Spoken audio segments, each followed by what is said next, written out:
नए संसद भवन में 3 नए द्वार होंगे, जिनका नाम ज्ञान द्वार, शक्ति द्वार और कर्म द्वार रखा गया है।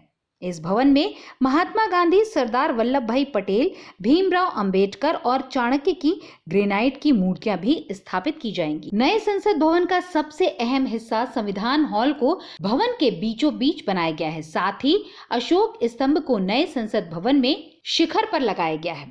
संविधान हॉल में संविधान की कॉपी के साथ देश की महान विभूतियों की तस्वीर भी लगाई जाएगी। लोकसभा में जहां हरे रंग का प्रयोग किया गया है, तो वहीं राज्यसभा में लाल रंग का प्रयोग किया गया है। वर्तमान संसद का आकार गोल है, जबकि नए संसद भवन का आकार त्रिकोण आकार का है।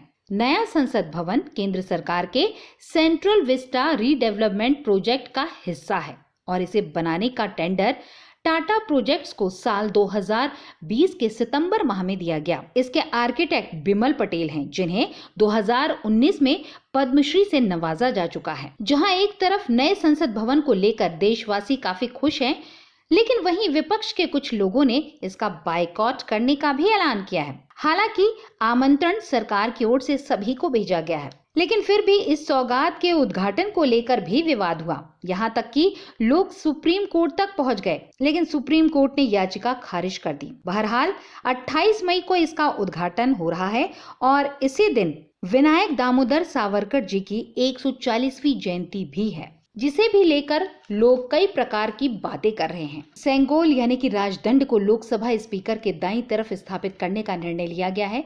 सेंगोल पर हम आपको विस्तार से जानकारी देंगे हमारे आने वाले कार्यक्रम में, लेकिन अभी आपको हम ये जरूर बता दें कि 1947 में जवाहरलाल नेहरू को भी सेंगोल प्रदान किया गया था और जब उनसे किसी ने पूछा कि ये क्या है, तो उनका कहना था कि इट्स वॉकिंग स्टिक, और उसके बाद उन्होंने त्रिमूर्ति भवन के म्यूजियम में उसे रखवा दिया और उसके नीचे जो नेम प्लेट लगाई गई थी उसमें लिखा था this is golden walking stick, जो कि बड़ा दुखद है। लेकिन 2023 में वास्तविक रूप से सेंगोल, जिसे राजदंड कहा जाता है, जिसे भगवान भोलेनाथ का आशीर्वाद और नंदी महाराज इस राजदंड में शिखर पर स्थापित हैं, जो कि भगवान और राजदंड को लेने वाले प्रतिनिधि के बीच सामंजस्य स्थापित करने के लिए अपनी उपस्थिति दर्ज कराते हैं, ताकि जो भी राजा, शासक या प्रशासक इस राजदंड को ग्रहण करे, उसे संकल्प के साथ ग्रहण कर न्याय करते समय बहुत ध्यान रखे और कभी भी पक्षपात न करे।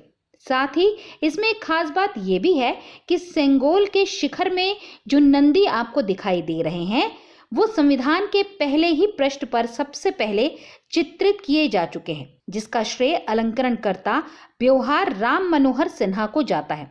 जी हाँ, आपने बिल्कुल ठीक समझा। हम बात कर रहे हैं जबलपुर शहर संस्कारधानी के अंतर्राष्ट्रीय ख्याति प्राप्त कलाकार ब्योहार राम मनोहर सिन्हा की, जिन्होंने संविधान के कई पृष्ठों पर अपनी कलाकृति का जादू भी दिखाया। जी हाँ, उन्होंने 12 चित्र बनाए और 7 प्रतीक जो कि प्रस्तावना पेज पर दर्शाए गए हैं, ये जबलपुर शहर के ख्याति लब्ध अंतर्राष्ट्रीय कलाकार ब्योहार राम मनोहर सिन्हा के द्वारा बनाए गए हैं, जो कि जबलपुर शहर के लिए भी बड़े गौरव की बात है।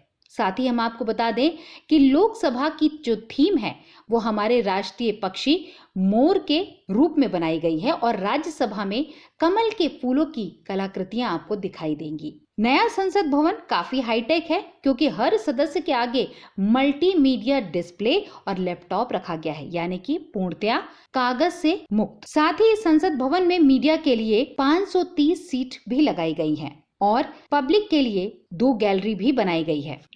प्रधानमंत्री नरेंद्र मोदी जी ने नई संसद भवन का वीडियो पोस्ट कर देश की जनता से इस पर विचार व्यक्त कर अपने शब्द और आवाज में से रिकॉर्ड करने का आह्वान किया है, यानी कि बेहतर वॉइस ओवर कर अपने विचार शेयर करने के लिए प्रधानमंत्री ने भारतवासियों से आह्वान किया है और #MyParliament को शेयर कर अपने विचार प्रस्तुत करने के लिए कहा है। रेवा टीवी डिजिटल मीडिया के द्वारा बनाया गया ये कार्यक्रम आपको कैसा लगा?